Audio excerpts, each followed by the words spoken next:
Eu soy Jean Bosco Kakozi Kashindi, soy originario del Congo, República Democrática del Congo, y naturalizado mexicano, y ahora me encuentro desempeñándome como profesor en la Universidad Federal de Integración Latinoamericana en Foz do Iguazú, estado de Paraná, Brasil.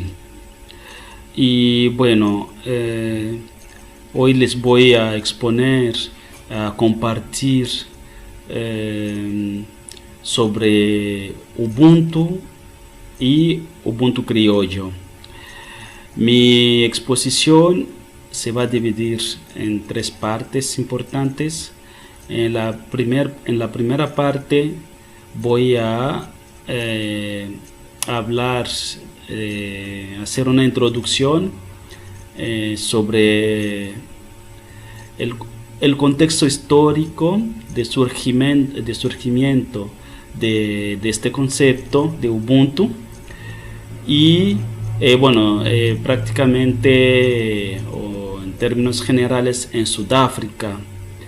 Y en un segundo momento ya voy a seguir con Sudáfrica y desarrollando un poco ese concepto, cómo lo han entendido, cómo fue tratado, cómo fue llevado a la política, etc.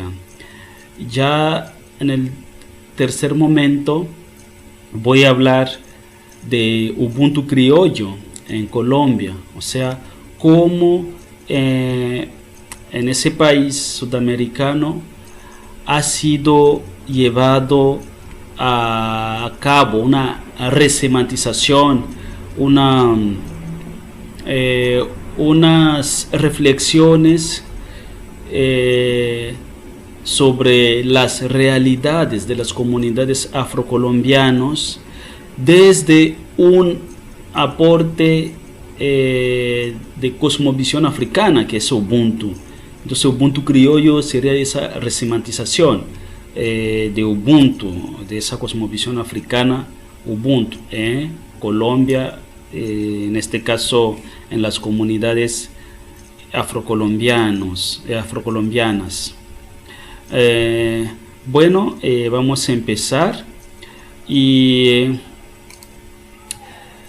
para mí Ubuntu tiene que ver con un proceso o varios procesos, ¿no? de lucha, esos que están llegando, esos procesos, a una maduración. Muchas movilizaciones contra la dominación, la opresión, la segregación racial, ¿sí? La opresión del capitalismo, de ese sistema que segrega y que discrimina racialmente, y de la exclusión social, del racismo, como ya lo mencioné, y de la conciencia negra o conciencia de africanía, como se llamaría en algunas partes de nuestra América, acá en el continente americano.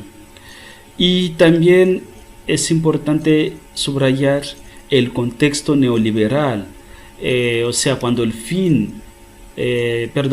el fin del enfrentamiento de los dos bloques, comunista y capitalista, y se abre una nueva página, un nuevo capítulo en la geopolítica mundial. Hay un reposicionamiento de las fuerzas y de los regímenes, etc. En ese contexto, los políticos sudafricanos del sistema de apartheid se dan cuenta que sería mejor negociar, sería mejor no seguir con el mismo sistema, mejor abrir Sudáfrica a la democratización, y que esto sería más aprovechado que seguir con el mismo sistema en un mundo de cambios, de ese cambio, de esos cambios que vienen con el fin del enfrentamiento de los dos bloques. Y bueno, y así como en términos generales serían como los contextos importantes de donde se, digamos, se enmarca la emergencia de Ubuntu y después Ubuntu criollo en Colombia. Y ya con, yendo como profundizando esto, el primer punto que es Ubuntu en Sudáfrica, primero quiero comentar cómo esa palabra, ese concepto aparece por primera vez en un texto importante en Sudáfrica, cómo aparece en la política, cómo es llevado a la arena política. Y lo encontramos por primera vez en la Constitución transitoria de 1993, donde en el epílogo se habla de que para enfrentar problemas causados por el régimen segregacionista del apartheid, entonces cito, dice: hay necesidad de comprensión y no de venganza, de reparación y no de represalia, de Ubuntu y no de victimización. Entonces ahí aparece por primera vez la palabra Ubuntu. Bueno, hay discusiones del cómo apareció, cómo, o sea, quién llevó esa palabra en este texto constitucional, que es un texto importante. Y aquí no cabe, digamos, discurrir, comentar más sobre esos porqués de la aparición de esa palabra.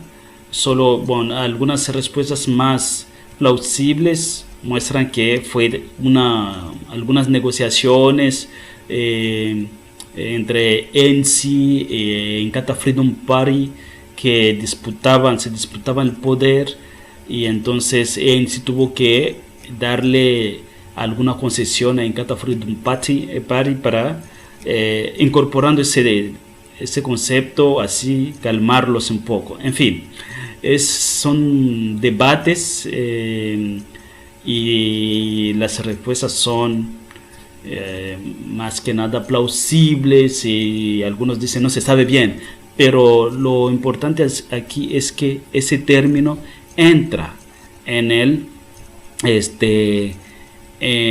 texto, en un texto importante, un texto político, con la Constitución transitoria de 1993. ¿Y qué es Ubuntu? Se define Ubuntu en términos generales como filosofía africana, ética africana, humanidad, humanismo africano, etc. Vamos a ver más, como adentrándonos más en ese concepto, qué es Ubuntu en sí. Hay un pensador y filósofo sudafricano que se llama Mogobe Ramose, que él divide Ubuntu en dos, desde un fin metodológico, ¿no?, para explicar qué es Ubuntu. Dice que en Ubuntu encontramos dos partes, Ubu y Tu, y que dice que los dos fonemas se fundamentan mutuamente. Y dice, Ubu es lo ontológico y Tu lo epistemológico.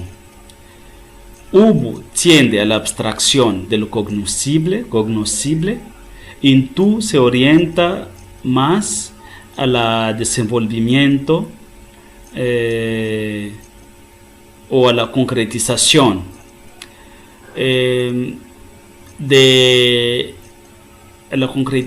de los fenómenos, ¿no?, de la realidad, los fenómenos del ser, que en lenguas bantú son Umuntu, que quiere decir persona, y Kintu, cosa, Ukuntu, la manera o el modo de expresar el mundo, y el Ajantu, que es la categoría espacio-tiempo. Parece un poco a las categorías aristotélicas, pero que desde el mundo bantú, la cosmovisión bantú, esas categorías conjuntan en sí todo lo real. O sea, todo lo que existe, toda la realidad se entendería desde esas tres palabras: Umuntu, Ikintu, Ukuntu y Ajantu. Y entonces dice que Ubuntu, Ubu es la abstracción. En lenguas bantú, bueno, ahí hay que mencionarlo, que Ubuntu es una cosmovisión que encontramos más en lenguas, en poblaciones de hablantes de lenguas bantú. Pero hay trabajos que han demostrado que africanos que no son de lenguas bantú, o sea, los de, por ejemplo, de Nigeria, de Ghana, de Senegal, tienen también esa cosmovisión, solo que la mencionan, la ven desde otros términos, otro concepto que no es de Ubuntu. Ubuntu es un concepto que se encuentra más en poblaciones de lenguas bantú y que se encuentran desde el sur de Nigeria hasta Sudáfrica. Bueno, con algunas intermitencias, por ejemplo en el noreste del Congo hay poblaciones que no son de lenguas bantú, por ejemplo los Masai en Tanzania y Kenia no son de lengua bantú, y los Khoisan en Sudáfrica, en el desierto de Kalahari, no son de lenguas bantú, etc. Bueno, vamos profundizando. Entonces, Ubuntu sería en resumen, desde las explicaciones del filósofo sudafricano Mogobe Ramose, sería entonces Ubuntu 1. Abstracción de las concretizaciones de los fenómenos del ser siendo. ¿Qué quiere decir esto? Vamos a encontrar que en la persona, que es Umuntu, en la cosa, que es Ikintu, en el modo, que es Ukuntu, y en el espacio-tiempo, que es Ajantu, en todo tenemos en tu.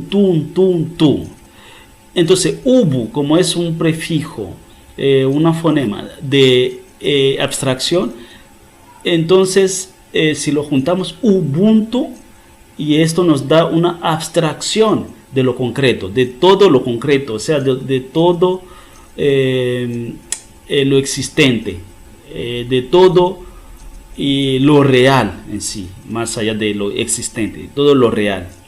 Pero al mismo tiempo, Ubuntu también sería abstracción de la persona, porque la persona se llama Umuntu, o dependiendo de lenguas, a veces en Muntu, ¿sí? Entonces, Umuntu, para abstraer ese Umuntu, se dice también Ubuntu, o sea, la humanidad. Como una persona, un humano es Muntu o es Umuntu, la humanidad sería Ubuntu, se abstrae. Entonces, eso es lo interesante. Ubuntu sería humanidad, pero humanidad en dos sentidos. Humanidad como cualidad humana, o sea, conjuntos de los seres humanos que están siempre en relación con otros seres cósmicos, que son las cosas, los minerales, los animales, las plantas, y el modo de expresar esas cosas, el modo de expresar el mundo y el espacio-tiempo están siempre en una relación abierta con la humanidad, con Ubuntu, y todo eso es Ubuntu. Bueno, también el otro significado sería Ubuntu como humanidad, pero humanidad como valor, ¿sí? O sea, humanidad como conjunto de los humanos, una primera acepción. Y la segunda acepción de humanidad como valor, porque cuando decimos, por ejemplo, fulanito de tal tiene Ubuntu, esto estamos diciendo con esto que tiene valor. Si decimos, fulano de tal, fulana de tal es humana, es humano, estamos diciendo que es solidario o solidaria, es empática, es compasiva o compasivo con los demás. Entonces es humano, es muntu, o sea, tiene Ubuntu. Eso luego digamos, se resume en algunas máximas, como esta máxima de la lengua Xhosa de Sudáfrica, Umuntu, Ngumuntu, Ngabanya Bantu, que se traduciría por la persona es persona en medio de o a través de otras personas. Eso es un aforismo, una máxima que, por ejemplo, el arzobispo ya emérito, ¿no?, Desmond Tutu, arzobispo sudafricano, premio Nobel de Paz con Nelson Mandela, usa mucho en su libro de No Future Without Forgiveness, que no hay futuro sin perdón. Y usa esa máxima para definir concisamente Ubuntu. La otra fórmula que usa desde esa idea, desde ese sentido de Umuntu, Ngumuntu, Ngabanya Bantu, dice, yo soy porque somos. O también otra definición concisa es ser como pertenecer.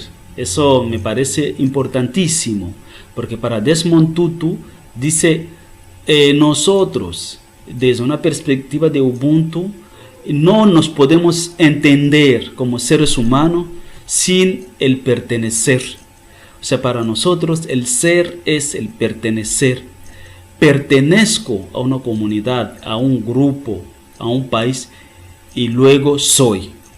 Entonces soy. Y hay otra definición, una como acotación importantísima de Ramose, que diferencia Ubuntu como humanness, Ubuntu como humanity. Dice, para él, Ubuntu como humanity no toca, digamos, el sentido profundo de esa cosmovisión, de su vivencia. En vez de esto, él propone humanness. Bueno, desgraciadamente, desde mi punto de vista, en el español sería difícil traducir humanness e humanity, pero desde el inglés, Mogobe Ramose dice que humanity tiene un sentido de cerrado, de algo cerrado, de algo acabado. La humanidad acabó, mientras humanness da sentido de lo abierto, del movimiento, ¿sí? Sería humanidad, pero en un sentido de que una humanidad que está siendo, que se está realizando, que se está develando, ¿sí? O sea, que está en movimiento inacabado, o un movimiento de nunca parar. Esto le lleva a otro pensador africano.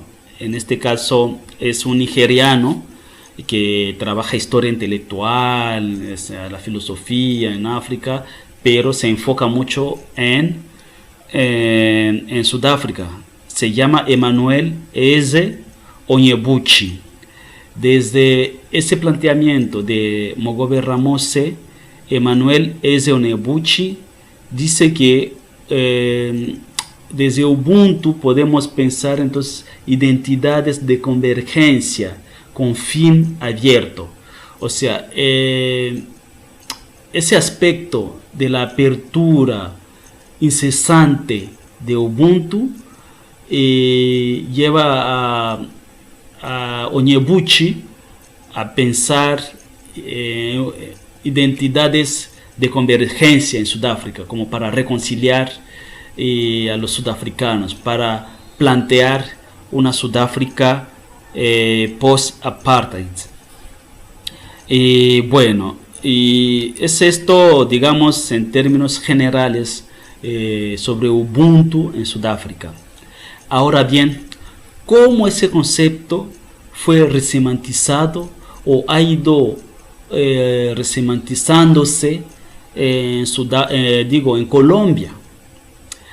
Es importante. Aquí voy a discurrir, a presentar algunas ideas que retomo del activista, pensador, sociólogo afroecuatoriano que trabaja mucho con poblaciones afrocolombianas, Agustín Lao Montes. Y Agustín Lao Montes, hablando de Ubuntu criollo en Colombia, parte primero de ese artículo transitorio 55 de 1991, o sea, que está en la Constitución, la nueva Constitución colombiana que se elabora en 1991, se publica en 1991. En ese artículo transitorio 55 encontramos algo interesante. No voy a leer todo el artículo, pero leo una parte que dice, cito, hay que hacer una ley, o sea, propone esto en la Constitución, ese artículo, una ley que les reconozca a las comunidades negras que han venido ocupando tierras baldías en las zonas rurales ribereñas de los ríos de la cuenca del Pacífico, de acuerdo con sus prácticas tradicionales de producción, el derecho a la propiedad colectiva sobre las áreas que habrá de demarcar la misma ley. O sea, está diciendo que hay que hacer una ley que les reconozca a las poblaciones afrocolombianas, negras, o de la cuenca del Pacífico, etcétera, el derecho, ¿no?, a la propiedad colectiva y también el derecho a sus prácticas tradicionales. Entonces, en la ley que se hace desde la propuesta de ese artículo transitorio de 1991, se hace la ley 70, que muchos conocen, en 1993. En esa ley encontramos lo siguiente: la presente ley tiene por objetivo reconocer, subrayo, a las comunidades negras que han venido ocupando tierras baldías en las zonas rurales ribereñas de los ríos de la cuenca del Pacífico, de acuerdo con sus prácticas tradicionales de producción, el derecho a la propiedad colectiva. Otra vez encontramos las prácticas tradicionales de producción y el derecho a la propiedad colectiva. Y más adelante se menciona también que esa ley tiene como propósito establecer mecanismos para la protección de la identidad cultural y de los derechos de las comunidades negras de Colombia como grupo étnico y el fomento de su desarrollo económico y social. Entonces aquí subrayo identidad cultural, derechos de las comunidades negras y como grupo étnico y el fomento de desarrollo económico social. Entonces esa ley en gran medida, según Agustín Lao Montes, fue un producto de la acción colectiva del movimiento social afrocolombiano, tanto en su conceptualización, o sea, la conceptualización de esa ley y el diseño, como en la implementación de la titulación de miles de hectáreas con propiedad colectiva a los consejos comunitarios de territorios ancestrales colombianos. Y ahí, desde los planteamientos de este intelectual afroecuatoriano, que es activista en las comunidades afrocolombianas, muestra que ahí, digamos, tenemos algunos fundamentos jurídicos, constitucionales, políticos, que abren a la posibilidad de Ubuntu criollo. Y entonces Lau Montes empieza a conceptualizar Ubuntu criollos de esta forma. Lo vislumbra como algo que tiene que ver con las racionalidades de vida de las comunidades rurales afrodescendientes y como también las del Pacífico colombiano. Ve también Ubuntu criollo como una especie de socialismo vernáculo, como una socialidad comunitarista e igualitaria que pueda servir de inspiración para construir futuros posibles más allá de las comunidades rurales. Y dice que eso será como una promesa del Ubuntu en las comunidades afrocolombianas, perdón. Y aquí es importante resaltar un hecho, que dice, esa es una promesa de Ubuntu, pero Ubuntu como principio del buen vivir. O sea, Agustín Lau Montes hace un paralelismo importantísimo entre una resemantización, una resignificación de Ubuntu, de ese Ubuntu africano, con el buen vivir indígena, quechua, aymara, etc., ¿no? Entonces también lo ve Ubuntu criollo como un tipo o tipos de convivencia, de modos de producción, formas de gobierno, memorias y saberes, ordenamiento territorial y propiedad colectiva de la tierra. Entonces, ese Ubuntu criollo, según Lau Montes, ayudaría mucho, sería importantísimo, o sea, sería clave en rescatar recuerdos en esas comunidades afrocolombianas, negras, raizales, etc., y producir memorias para descolonizar el imaginario y crear nuevos archivos. Para mí es muy importante cómo pensar en crear archivos, en producir otras memorias, hacer otras historias, porque en las historias oficialistas, esas memorias no han sido dignas de hacer parte de las historias de la nación o de los estados-nación en América Latina, en el Caribe, en gran medida. Entonces, Ubuntu criollo sería ese instrumento importante para producir otras historias, que son historias de lucha, historias de resiliencia de las comunidades negras, afrocolombianas y raizales, en el caso de Colombia. Y todo esto lo llamó Chucho García como afroepistemología, o sea, otra forma de conocer a este mundo, a esta nuestra América, otra forma de pensar la realidad y de transformarla desde una racionalidad distinta a esa racionalidad moderna, capitalista, liberal, burguesa. Y también otro aporte que estaría en esa resemantización de Ubuntu en Colombia, en las Américas, en ese caso en nuestra América, desde los planteamientos de Agustín Lau Montes, sería ese concepto importante, el concepto importante que acuñó el intelectual afrocolombiano Santiago Arboleda, que es el concepto de suficiencias íntimas.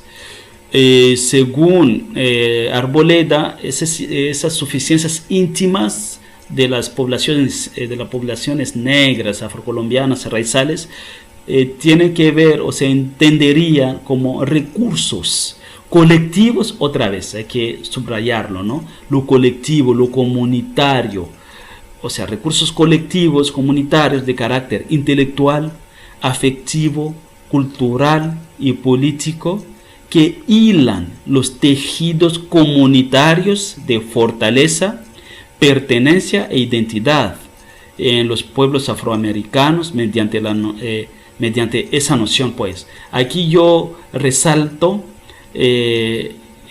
la palabra tejido comunitarios, fortaleza y pertenencia, porque como ya vimos que en Ubuntu encontramos el tema de pertenencia, o sea, pertenezco y luego soy, o el ser como pertenecer, ¿sí? Esto lo encontramos también en suficiencias íntimas, que desde la opinión, los planteamientos de León Montes estaría en este Ubuntu criollo, ese concepto. Pero encontramos también el tema de fortaleza, ¿sí? Y de comunidad, o sea, un fortalecimiento que viene de las comunidades. En África, en la cosmovisión africana, Bantú o Yoruba, es muy importante la idea de fuerza vital, que hace que, o sea, las relaciones interpersonales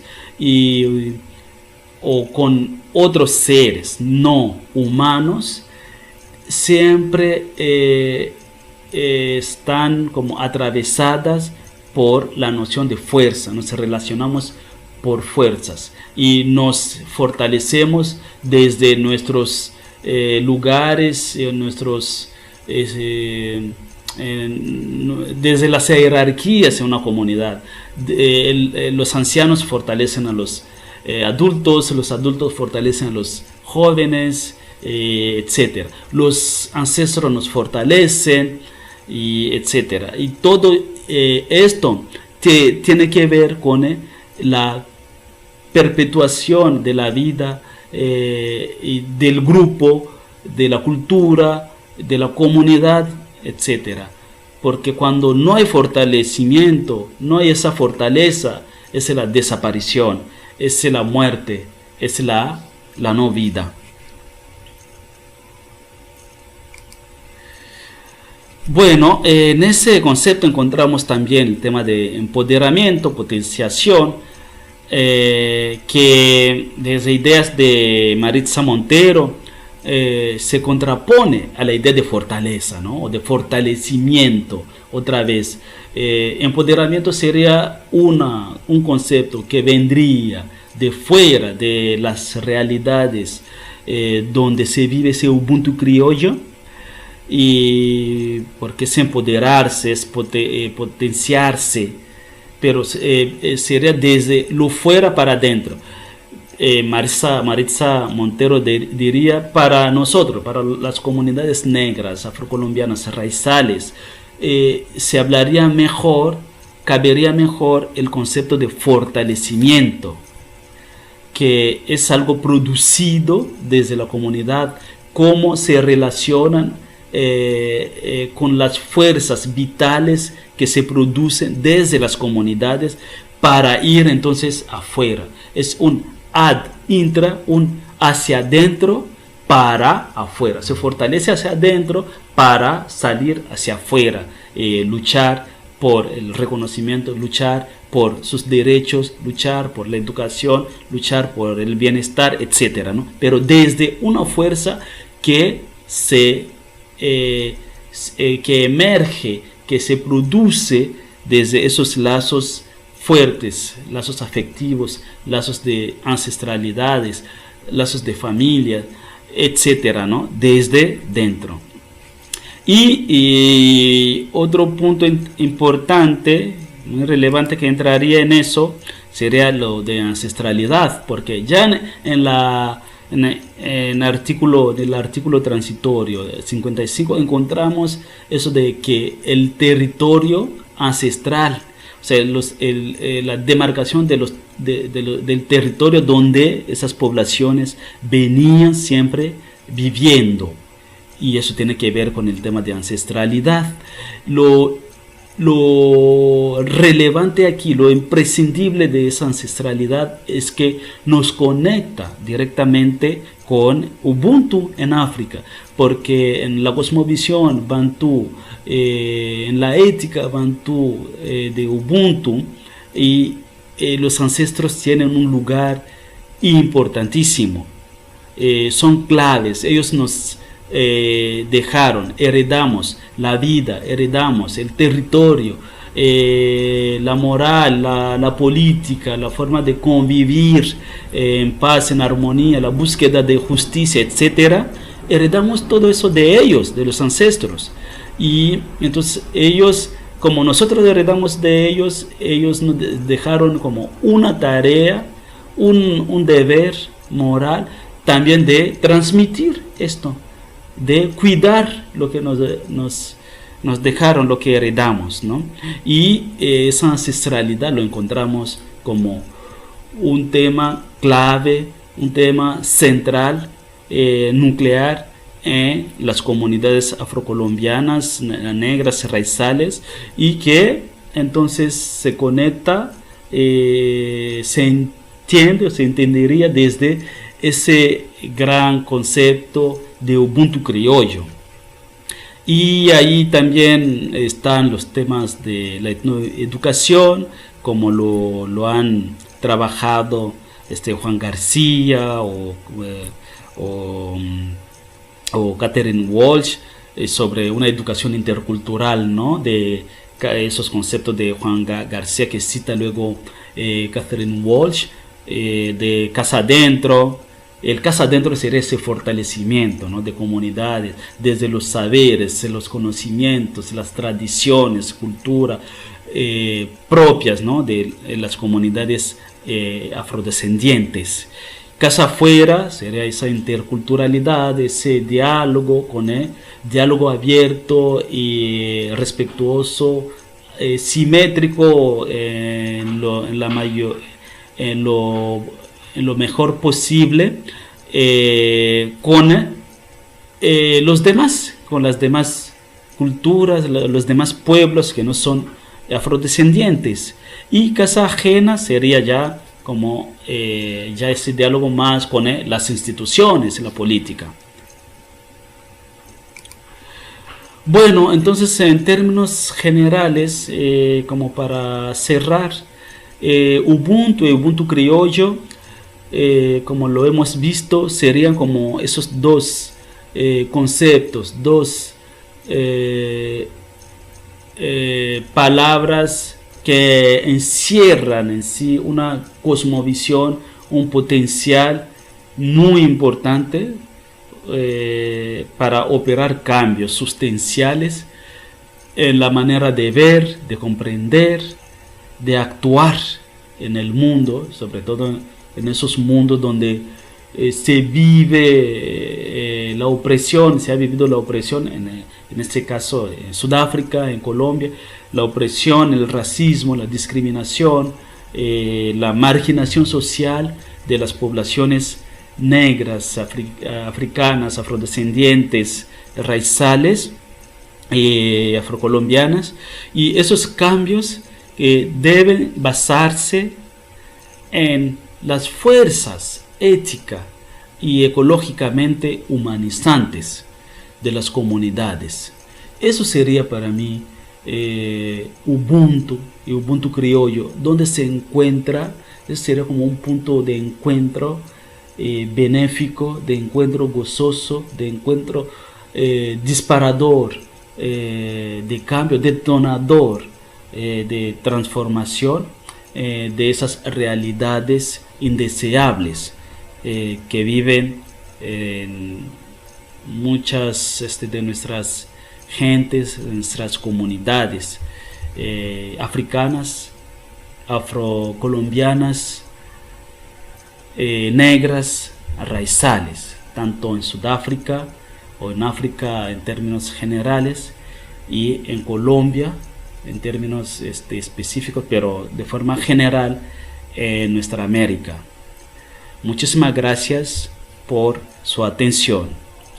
Hasta la próxima clase, donde ya voy a ahondar un poco sobre, ahora sí, sobre esa cosmovisión humanista de Ubuntu y la cosmovisión nosótrica maya, como juntar un poco lo africano y lo indígena, y cómo eso se relaciona, cómo se articula desde un nuevo humanismo, o una humanidad, un humanismo o humanness, como diría Ramose, otra, no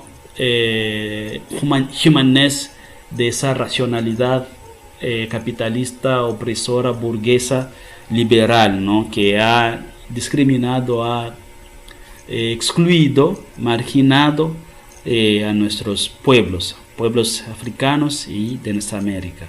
Muchas gracias por su atención. Hasta la próxima. Hola, hola a todas y a todos. Les doy la más cordial bienvenida a esta segunda parte del módulo Ubuntu criollo y la cosmovisión maya tojolabal. Ya di la primera parte. Ahora vamos a hacer esta segunda parte de este seminario virtual de Claxo, que se llama Raza, Negritud, Humanidad, Traducciones interculturales entre América Latina, el Caribe y África. La exposición que voy a hacer se va a dividir en 4 momentos. En la primera parte voy a hacer una introducción general de estas 2 cosmovisiones, la cosmovisión humanista de Ubuntu y la cosmovisión maya tojolabal. Y en la segunda parte voy a centrarme en la cosmovisión Ubuntu, y para profundizar sobre esa cosmovisión. Y en el tercer momento ya voy a hablar de la cosmovisión maya tojolabal, resaltando, subrayando más el concepto de Altzil, que se ha traducido como corazón, vida, que tienen todos los seres vivos e inanimados. Y ya para la última parte, la cuarta, voy a dar un cierto balance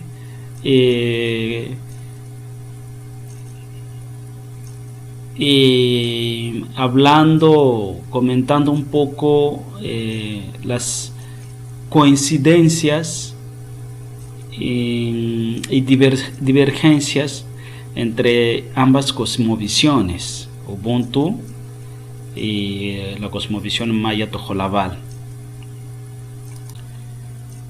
Bueno, empezando con la primera parte, la parte introductoria, quiero decir que en la cosmovisión africana, empiezo con esto, ¿no? Se considera que el universo está regido por fuerzas, y esas fuerzas dan vida tanto a los seres animados como a los inanimados, y de ahí se habla de la fuerza vital que rige el universo, mismo que es considerado como una comunidad cósmica de vida. Y en la cosmovisión indígena en general se encuentra algo parecido, que en maya tojolabal se llama Altzil, como ya les mencioné. este término es a menudo traducido como corazón o la vida que tiene todo lo que nos rodea, y de ahí la dimensión biocósmica del universo. Y esas ideas, cabe mencionarlo, son contribuciones, tienen que ver con el trabajo de una colega mexicana, Lucía de Luna Ramírez, que es una de los discípulos del ya fallecido y bien recordado el filólogo y filósofo mexicano de origen alemán Carlos Lenkersdorf, que ha trabajado mucho al pueblo maya, la filosofía maya tojolabal. Bueno, siguiendo, mientras en la cosmovisión africana se habla de la jerarquización de esa fuerza que da vida a todas las entidades cósmicas, en la cosmovisión maya tojolabal y se habla de un respetuoso diálogo de corazón, o sea, el diálogo del Atzil, que todos los seres poseen, ¿no? Ese diálogo se establece entre los seres humanos y los demás seres que componen el universo. Y bueno, las dos cosmovisiones coinciden en una ética que llamaría humanista. También se abriría incluso una perspectiva de una ética ecológica por el cuidado de los demás seres, y que una ética que considera el universo como primordialmente un mundo de vida, o sea, todo lo que existe tiene vida o influencia la vida, están en una interdependencia vital. Bueno, para explorar esas nociones, esas cosmovisiones, primero voy a describir y analizar de cerca la noción de fuerza vital en la cosmovisión africana bantú, y de ahí sacar algunas conclusiones en relación a esa ética humanista, ecológica, antirracista, anticapitalista, lo podemos poner de esa forma, ¿no? Después será cuestión de hacer lo mismo respecto de la cosmovisión maya tojolabal, y en ese sentido la noción Atzil, y sacar luego una conclusión general en la que se establecerán algunos puntos de similitudes y diferencias entre ambas cosmovisiones.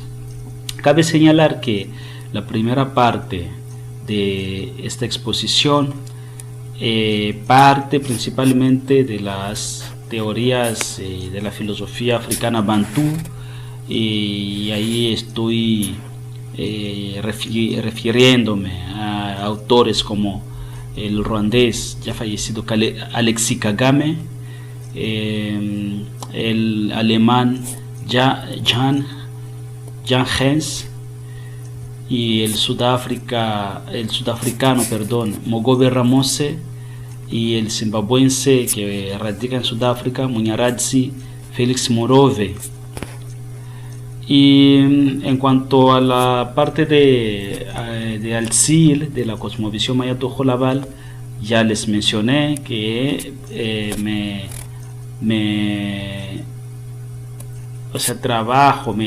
limitaré retomaré las ideas, el trabajo que ha hecho la colega Lucía de Luna Ramírez, y también el maestro filósofo filólogo Carlos Lenkersdorf.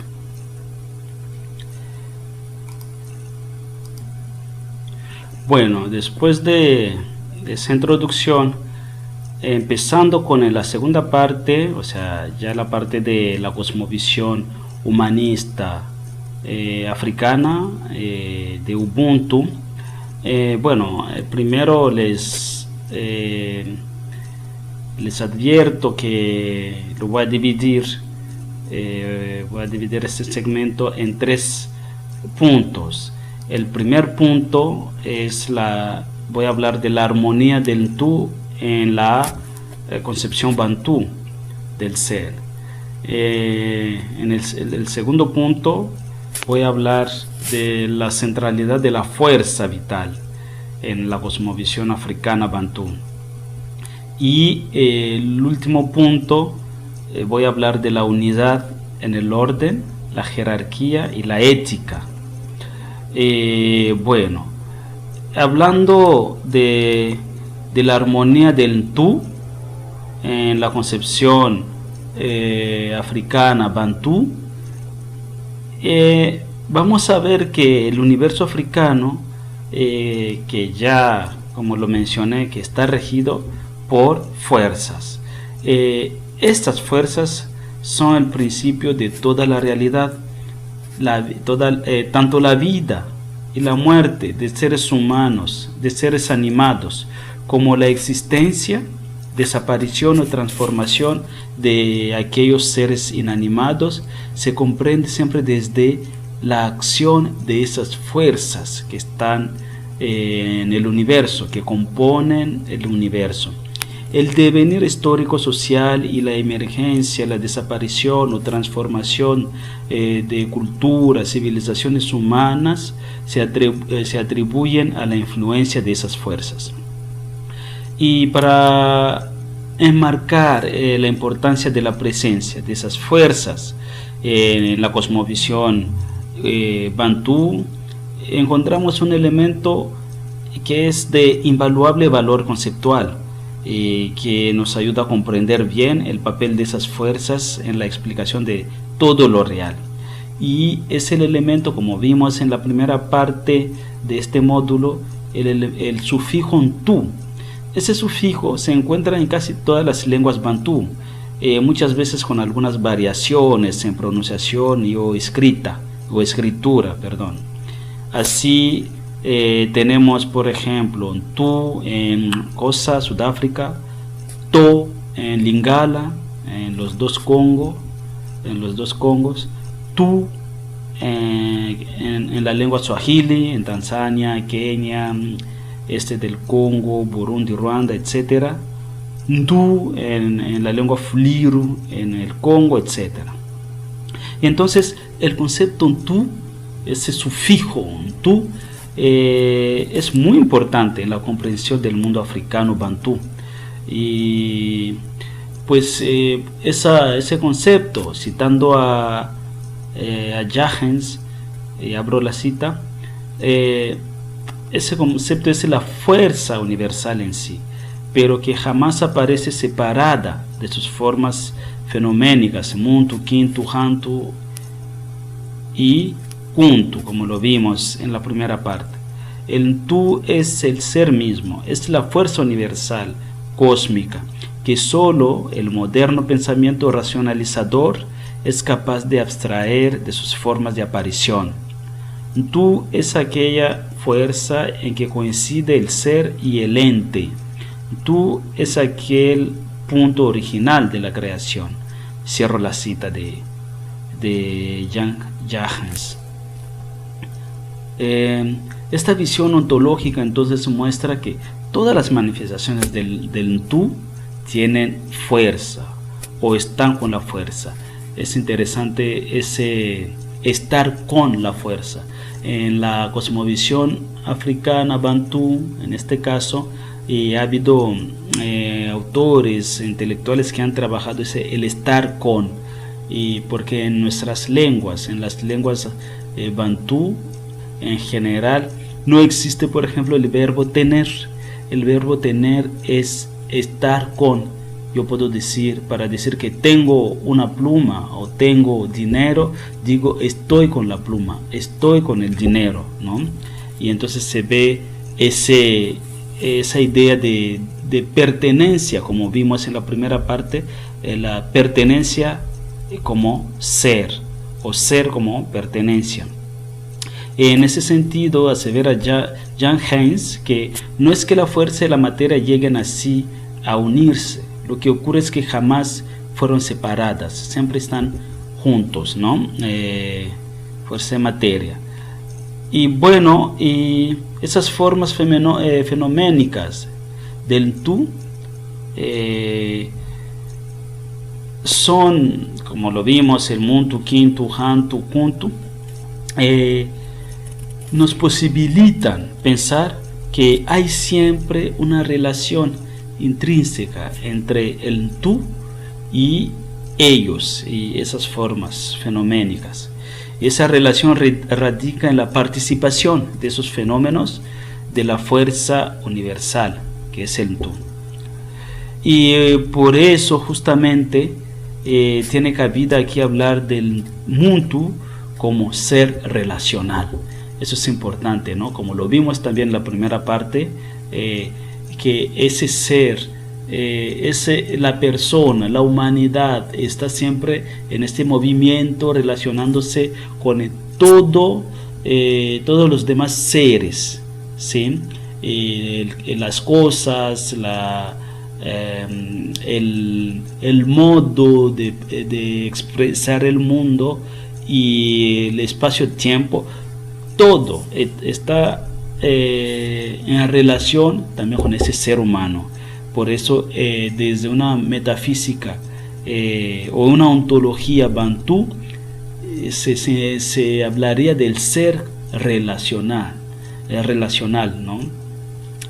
Y es que ese ser no puede ser lo que es si no se relaciona simultáneamente con la fuerza universal y sus otras formas fenoménicas. Entonces, estando con las fuerzas, esas fuerzas, el muntu, la persona, es ser humano. O sea, para ser humano, para sentirse humano, no hay otro camino que ser con los otros, pertenecer en ese movimiento incesante de todos los fenómenos del ser. Entonces, desde la cosmovisión bantú, ese ser humano va más allá de cómo se entendería en la cosmovisión o la visión occidental. Muntu para los bantú abarca, cito a Matungulu Otene, estoy citando a Jan Hens, que muntu abarca a los vivos y a los muertos, a los progenitores, a los antepasados divinizados, o sea, a los dioses o los que están ahí cerca de los dioses. La unidad que expresa el concepto genérico de muntu constituye una de las características de la cultura africana. Cierro la cita. Y un autor importante en esa cuestión de la ética, de la cosmovisión africana, es un padre belga que trabajó en el Congo y publicó un libro que se llama Filosofía Bantú. Él se llama Placide Tempels. Tempels asegura en esa misma idea que los bantús suelen considerar analógicamente a Dios como el gran muntu, ¿no? Como aquel que da unidad, aquel que representa el valor supremo de la vida, el valor supremo de todo lo que existe, ¿no? Entonces, analógicamente, Dios puede ser considerado en algunas etnias, como con los Baluba, como el gran muntu. Bueno, algunos filósofos estudiosos africanos, como Leopold Sedar Senghor, Ali Mazrui, Mogobe Ramose, Desmond Tutu, entre otros, insisten en la apertura de esa relacionalidad constitutiva del muntu a otros seres que componen el cosmos, lo cual vendría a confirmar implícitamente lo que hemos venido planteando respecto de la relación armónica entre el ser humano, el muntu, o sea, la persona, y los demás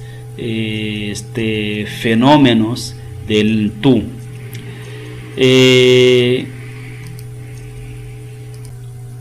Bueno, el segundo punto de esta parte de la cosmovisión humanista africana, Ubuntu, ese segundo punto es sobre la centralidad de la fuerza vital en esa cosmovisión, ¿no? En esa cosmovisión vemos que la interacción de fuerzas concurre siempre a un fin principal, que es el de fortalecer la vida.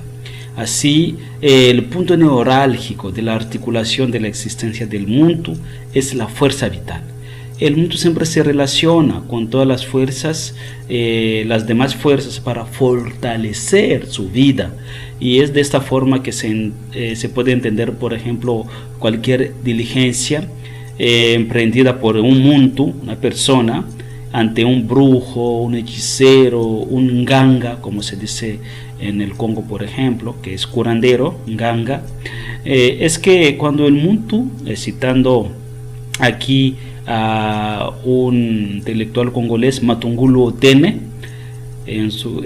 dice: cuando el muntu va con un hechicero o con un brujo, es a menudo para acrecentar su estar con las fuerzas, o para pedirle al brujo de disminuir el estar con las fuerzas de su enemigo. Cierro la cita. La influencia de esas fuerzas en la vida del muntu nos muestra una relación de las mismas que podríamos llamar ontológica, ya que la realidad es conformada por los entes que tienen fuerzas o que están con las fuerzas y que interactúan, ¿no? Esas fuerzas interactúan y dejan interactuar o se dejan interactuar para aumentar o disminuir esas dichas fuerzas. Así, citando a Tempels, a padres Tempels, nada se mueve en ese universo de fuerzas sin influir a otras fuerzas por su movimiento. El mundo de las fuerzas se sostiene como una telaraña de la que no se puede hacer vibrar un solo hilo sin sacudir todas las mallas.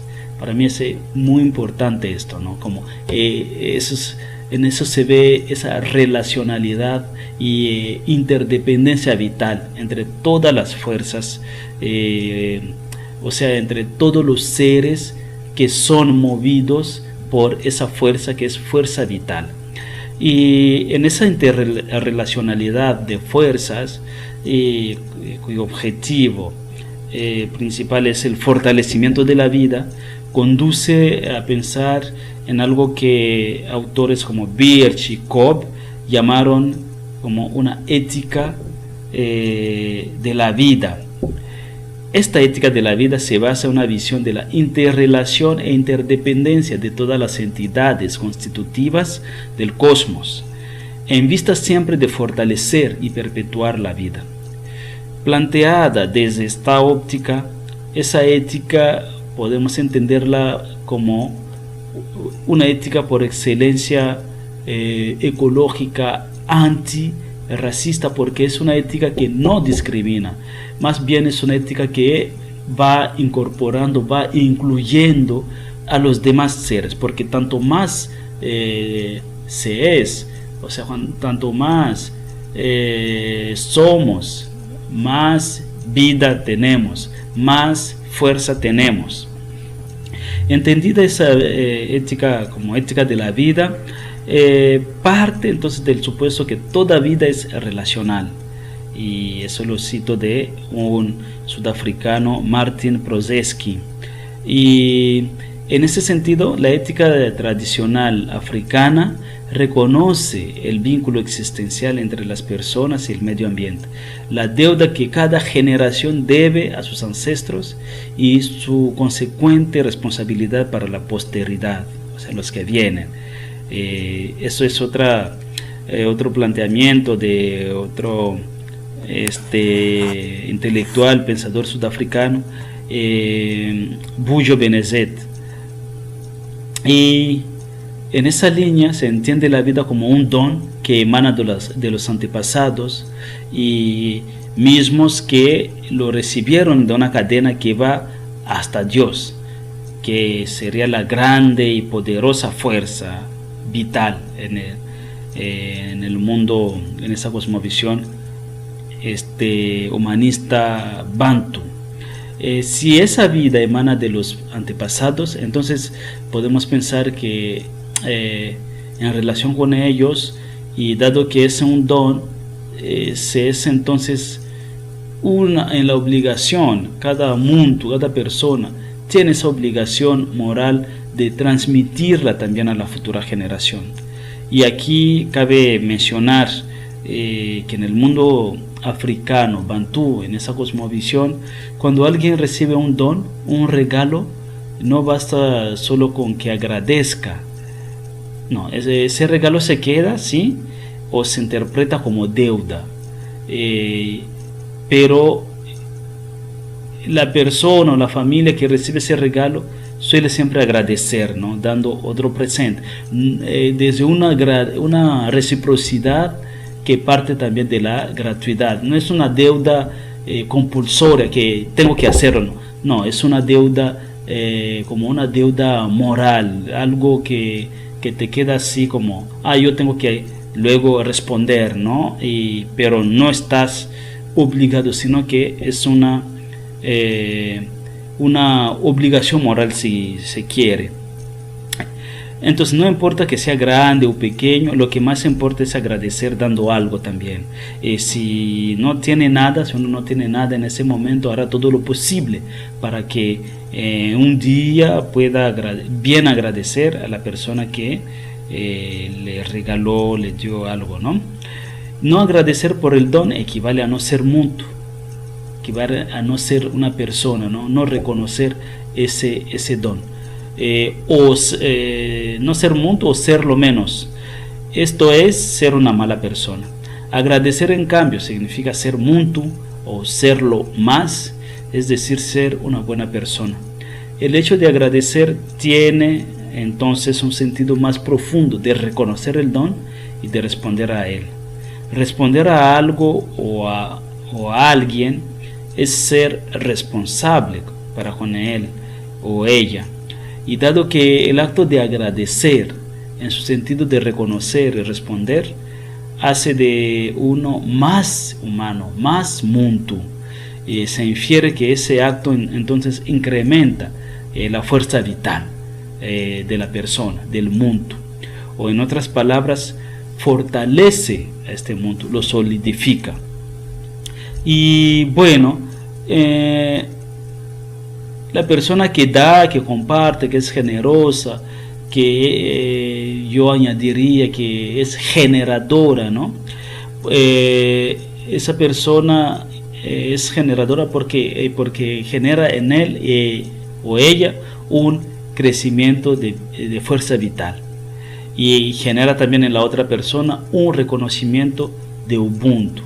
O sea, si yo doy algo a alguien, esa persona va a decir, yo tengo Ubuntu, soy una persona, soy Muntu, y me reconoce mi humanidad, y así también me fortalece mi humanidad, y yo le fortalezco con mi regalo, con mi don. Entonces, regresando al punto iniciado más arriba, sobre reconocer o tener una deuda con sus antepasados, y debe responder a ella, que uno siendo responsable para con la posterioridad. Se entiende entonces ahí una cosa importante en la cosmovisión bantú, que será esa solidaridad.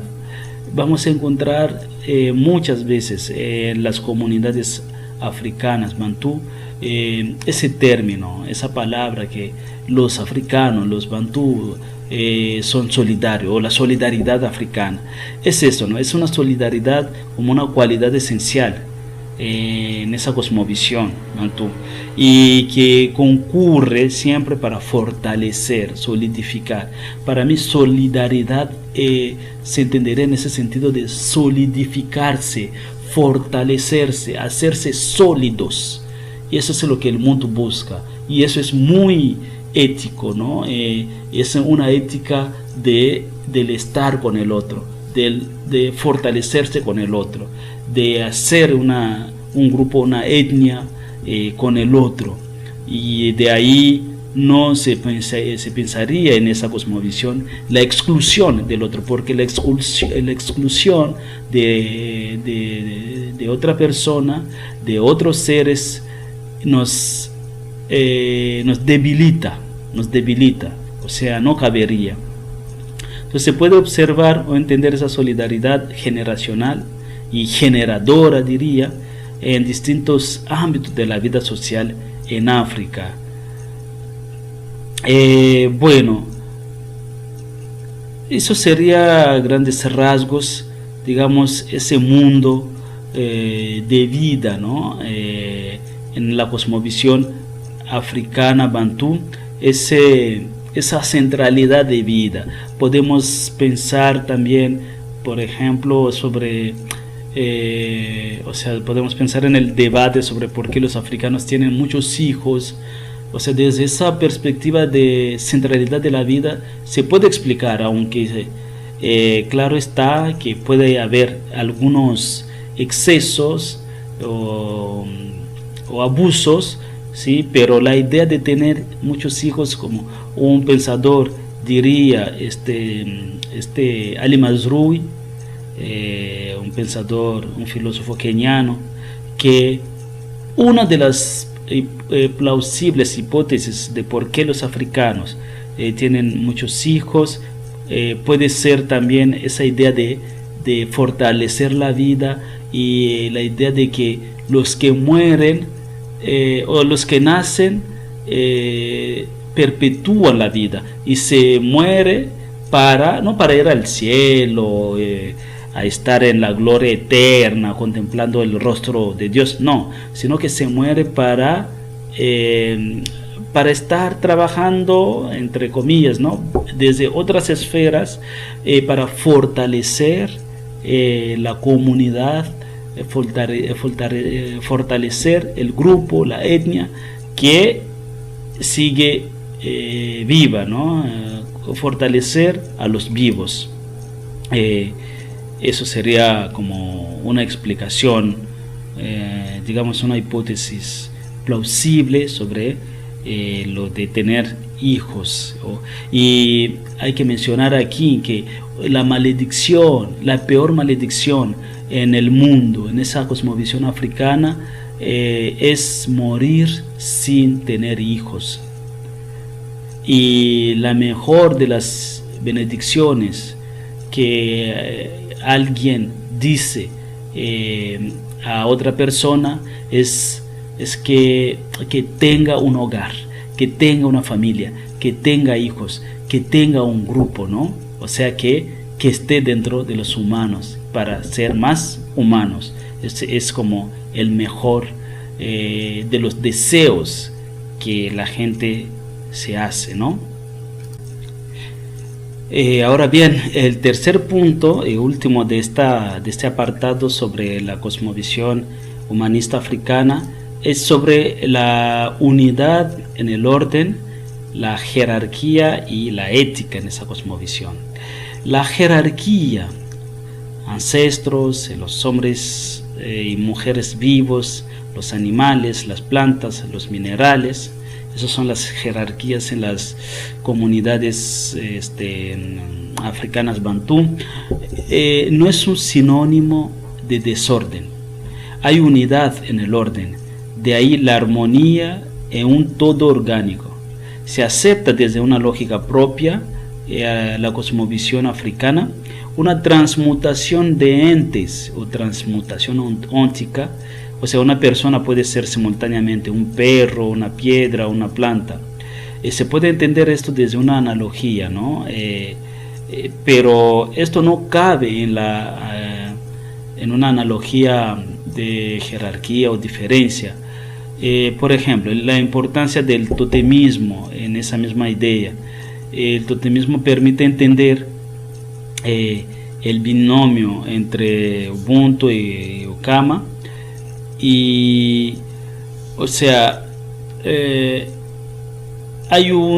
totemismo representa, el tótem representa un ancestro, que sería en esa idea de jerarquía alguien que está más arriba, alguien que tiene precedencia en relación con los vivos, ¿sí? Pero ese tótem es algo de la naturaleza, y ahí se ve como esa relación imbricada entre los hombres, los seres humanos, con otros seres, ¿no? Y el totem, a ver, o sea, el ser humano ahí compartiría algo como con otros seres desde una ancestralidad cósmica, que los ancestros que son representados o que aparecen, que son venerados desde los tótems, ¿no? Y bueno, en esta parte de unidad en el orden, la jerarquía, ¿no? Y la ética bantú, es interesante subrayar que aunque las comunidades bantú tienen siempre ese sentido de la jerarquía entre las personas. El viejo, el anciano es venerado, es muy respetado porque él tiene mucha experiencia de vida. Bueno, luego los adultos, los jóvenes respetan a los adultos por lo mismo, ¿no? Han vivido, como se dicen allá en mi pueblo, que vieron la luz del sol antes de los demás, y así sucesivamente. Pero a veces se cuestiona esto, que eso puede llevar al autoritarismo, no sé qué, pero bueno, cuando entendemos de cerca esas comunidades africanas, bantú en este caso, esa jerarquía es para una tarea, para una responsabilidad. Cuanto más uno tenga respeto, consideración en una comunidad, más responsabilidad tiene. Y si él tiene más experiencia de vida, entonces debe dar más, debe responsabilizarse de los demás. Y así también el ser humano sería como más responsable para con otros seres. Algunos dicen que las comunidades, o sea, esa cosmovisión africana bantú es antropocéntrico. Yo diría sí y no. Aquí lo principal es la vida, es como sería biocéntrico, ¿no? O esas comunidades serían biocéntricas, pero en este biocentrismo el ser humano tiene un lugar privilegiado, ¿sí? Pero ese lugar privilegiado es una tarea, es una responsabilidad, es un responder para con los demás seres. Bueno, el tercer punto el tercer apartado de esta parte, valga la redundancia, de este módulo, pues, de esta segunda parte del módulo, es sobre el Atzil, o sea, la cosmovisión maya tojolabal, y la dividí en dos. La primera parte es el principio de vida de todas las cosas, el Atzil. En la segunda parte voy a hablar de la cosmovivencia, la cosmocracia y el Atzil. Y el Atzil, como ya lo mencioné en la introducción, es definido es concebido como vida, corazón, palabra. Y en este sentido se habla de que todas las cosas, bueno, en esa cosmovisión maya tojolabal, que todas las cosas tienen Altzil. Desde el Altzil se hace un diálogo de corazón, porque el Altzil es el corazón, es vida, y se hace un diálogo de vida entre todas las entidades cósmicas, porque esas entidades cósmicas pueden hablar, pueden escuchar, pues tienen vida. Y entonces, y ahí se habla en esa cosmovisión del biocosmos, como el cosmos vive, el cosmos respira, el cosmos puede dialogar con el ser humano, y un diálogo de corazón. Se aprende a escuchar su propio corazón, o sea, el corazón de los seres humanos y el corazón de los otros seres. Y es de alguna manera lo que el filósofo indígena mixteco Ignacio Ortiz llama sentipensar. Sentipensar es ese diálogo de corazón, diálogo simétrico que se hace o que se debe hacer entre un ser humano, entre los seres humanos y otros seres no humanos, animados e inanimados. No solo pensar esos seres, sino sentirlos también, y ahí el sentipensar. No hay alguien que sea superior al otro en esa cosmovisión, porque todos tienen el Altzil parejo, y ahí Lenkersdorf llama de el emparejamiento de todos los seres humanos y los seres animados e inanimados, otros seres que no son humanos. Bueno, esa es una parte como nuclear, parte central de la idea del Altzil en esa cosmovisión. Esa idea del Altzil nos lleva al siguiente punto, que es la cosmovivencia, la cosmocracia, y desde el Altzil, ¿no? En las comunidades maya tojolabal, en esa cosmovisión. Entonces, o sea, las consecuencias lógicas de ese Altzil en una cosmovisión maya tojolabal sería primero una cosmovivencia. La cosmovivencia la define Lenkersdorf como ese vivir siempre inmerso en el diálogo de corazón, convivir con los demás seres humanos y no humanos, impulsando siempre un diálogo de corazón. Esto es estar en una relación afectiva de sujeto a sujeto con las demás entidades cósmicas.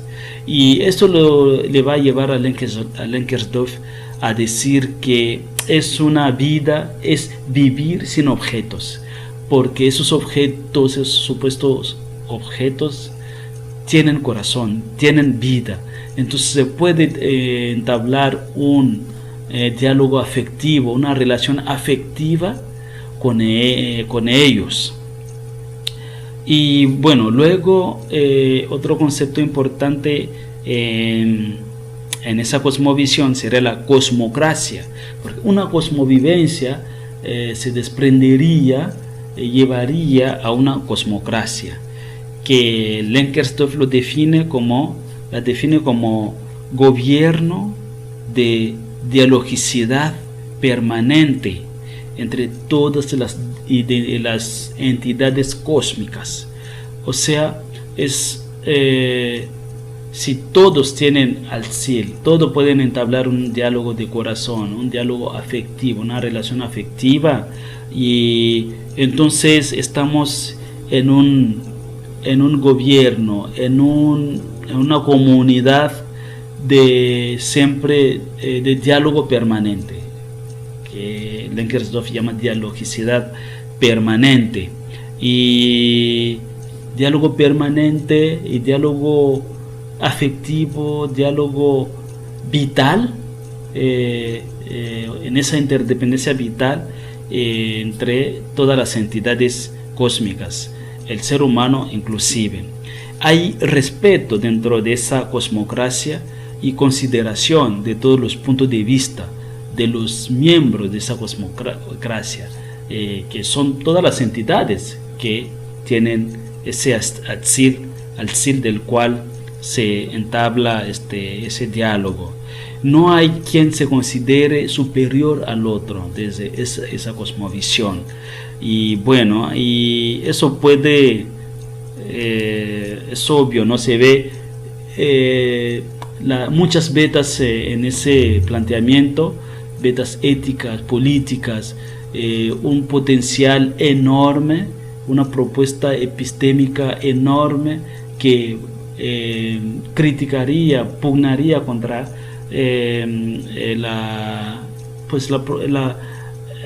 la racionalidad que ha dominado el mundo actual, que es la racionalidad moderna, occidental, de la modernidad occidental.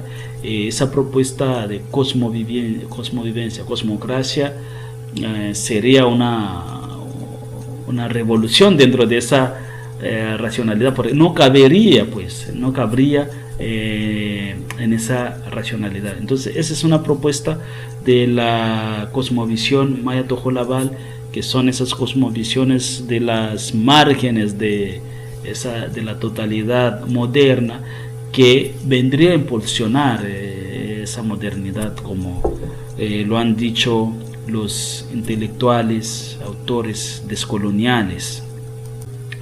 Bueno, para terminar, voy a hablar del último punto, hacer algunas, digamos, un cierto balance donde recojo algunas similitudes y diferencias entre la cosmovisión humanista africana bantú y la cosmovisión nosótrica maya tojolabal, donde lo nosotros es clave, ¿no? Lo nosotros desde el Atzil, que todo el nosotros, toda la comunidad comparte, comunidad donde tenemos seres humanos y seres no humanos, animados e inanimados.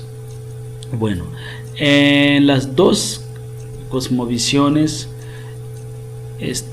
vamos a encontrar ideas fundamentales acerca de la vida y de la comunidad principalmente. Sin embargo, esas dos comunidades se distan esencialmente en el momento de considerar el lugar que ocupa el ser humano dentro del cosmos. De ahí la diferencia notoria en el tema de las jerarquías en el cosmos. Hay que señalar que algunas diferencias pueden ser debidas también a los enfoques de esas partes, porque mientras en la cosmovisión humanista bantú se habla de jerarquías entre esos seres, en la maya tojolabal se habla de el emparejamiento de todos los seres desde el Atzil. Y la idea de la vida la encontramos como fundamental también para las dos cosmovisiones, y vemos que en esas cosmovisiones la vida es central y relacional. Y bueno, en la cosmovisión maya tojolabal encontramos que el Atzil da libertad a todos los integrantes de la comunidad, ya que estos están dotados de él y participa libremente con conciencia y voluntad en la comunidad, y están entonces siempre en una interrelación, y donde el Atzil lleva una praxis, o llevaría una praxis liberadora en la comunidad, liberaría las energías, la vida de todos los integrantes de la comunidad para vivir bien. Y esas ideas se las encontramos en la fuerza vital, que a su vez permite la liberación de la vida, ¿no? Como lo vimos. Eso debido a que todas las entidades cósmicas en la cosmovisión africana Bantú, todas las entidades cósmicas tienen vida, están en interrelación también, y existe la interdependencia vital. Bueno, ambas cosmovisiones coinciden en la idea de la comunidad en lo macro y en lo micro. En lo macro vimos que esa comunidad puede ser llamada comunidad cósmica de vida. En la cosmovisión maya Tojolabal se llega inductivamente a la conceptualización de esa comunidad a partir del supuesto que todas las entidades cósmicas tienen el Altzil, dialogan a través de él y cada una escucha el Altzil del otro. De ahí una empatía entre todos los existentes. Por otro lado, en la cosmovisión africana se alcanza esa conceptualización también por vía inductiva, primero a partir de la consideración de la compartencia de la vida y de la interdependencia vital, y segundo a través de una lógica de transmutación óntica, o sea, los seres humanos que pueden convertirse en otros seres, ¿no? Como los ancestros en tótems, o en la lógica africana, en esa cosmovisión se puede aceptar que un ser humano pueda convertirse en un perro o un árbol, ¿no? Cosa por el estilo. Y ambos puntos, o sea, de ambas cosmovisiones, se basan en la idea de la ancestralidad común, que permite hablar de Ukama como parentesco o solidaridad afectuosa o afectiva que los seres humanos tienen con los demás seres. Y ver al mundo desde esa cosmovisión se vería el mundo como la madre tierra, que implica entonces vivir responsablemente. Bueno, ambas cosmovisiones, el Altzil, la fuerza vital, se diferencian principalmente en sus consideraciones del lugar del ser humano en el cosmos, el punto del que se desprende otras visiones distintas en ámbitos político, ético, ecológico. Mientras en la cosmovisión maya Tojolabal todos los entes tienen Altzil en el mismo grado y que todos pueden escuchar el Altzil del otro, se entabla un diálogo de corazón. Y en la cosmovisión humanista africana, la fuerza vital es atribuida de forma diferente, jerárquica. Eso lo vimos. Y otra diferenciación, por un lado, el origen, el fin de dicha fuerza, y por otro lado, la adquisición, la permanencia, el crecimiento y la pérdida o la disminución de dicha fuerza, se establece siempre las jerarquías dentro de la misma. Pero en la cosmovisión maya Tojolabal sería prácticamente imposible una concepción de fuerzas como jerárquicas, ¿no? Pero yo estimo que se puede establecer algunos puntos de diálogo entre ambas cosmovisiones en ese punto. Primero, la concepción africana bantú de la preeminencia del ser humano respecto de otros entes no anula la solidaridad anamnética, como la llama un intelectual africana que citamos Martín, que citamos más arriba, que una solidaridad anamnética, afectiva, y el compañerismo cálido del ser humano hacia las demás entidades cósmicas, ¿no? Y ahí entonces yo veo, digamos, una cierta salida, una forma de ver esa equiparación, ese emparejamiento que se encuentra bien claro en la cosmovisión maya. Bueno, luego la cosmocracia. En la a ver, otra cosa aquí importante, la cosmocracia desde mi punto de vista puede llevar a un problema de cómo gobernar o dirigir una comunidad cósmica de vida. Si todos deben participar de las decisiones de la comunidad, hay de haber o debe de haber al mínimo alguien, no un grupo que coordine o modere el debate, etcétera, que saque los puntos de acuerdo, etcétera, etcétera. En la cosmovisión africana siempre hay alguien que esté enfrente de ello. En diálogo con Lucía y leyendo a Lenkersdorf también, se puede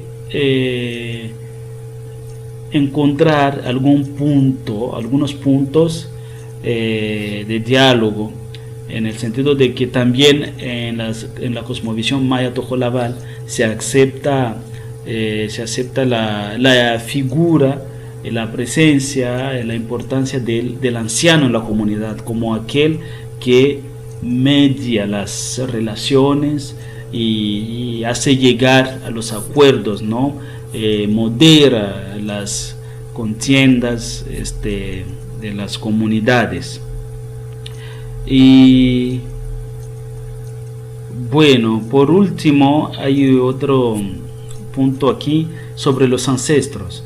Mientras en la cosmovisión africana bantú, los ancestros están ahí, hacen parte de esa gran comunidad bantú, y en la cosmovisión maya tojolabal, esos ancestros, esos muertos, tienen un día específico que regresan, que Día de los Muertos, ¿no? Que regresan para convivir con los vivos. Bueno, ahí hay una pequeña diferencia entre dos cosmovisiones, pero esto no nos puede eximir ver la importancia de esos entes que interactúan, siguen interactuando de alguna forma, ya sea siempre, o sea, en las comunidades africanas, pensando que ellos están siempre ahí o hacen parte de la gran comunidad, ya sea